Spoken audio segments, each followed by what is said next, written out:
Now, I know you have written an article. What do you think the signing of Harris means for Jordan Elliott? That's a guy, third-round pick that just hasn't progressed the way you would hope.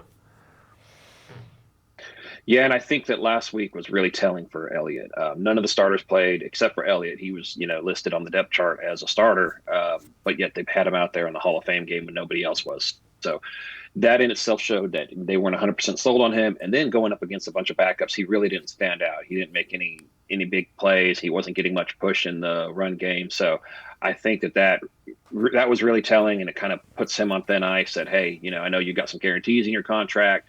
But I don't think he's guaranteed to make the roster at this point. So I think he really hurt himself last week.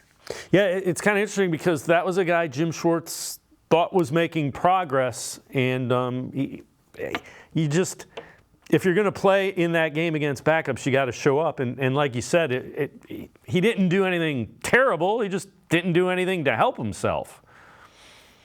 Yeah, and you can kind of see the difference. It's like unfortunate that Alex Wright got hurt, but you could really see him popping on film that he was kind of having his way with a lot of those backups, and he didn't put up any major stats, but he was kind of bullying some guys and pushing them around a little bit and being a little bit disruptive. Whereas Elliott, who's former third-round pick and supposed to be a starter, was just kind of there. And it seemed like they got a little bit more from Siaki Ika when he came in.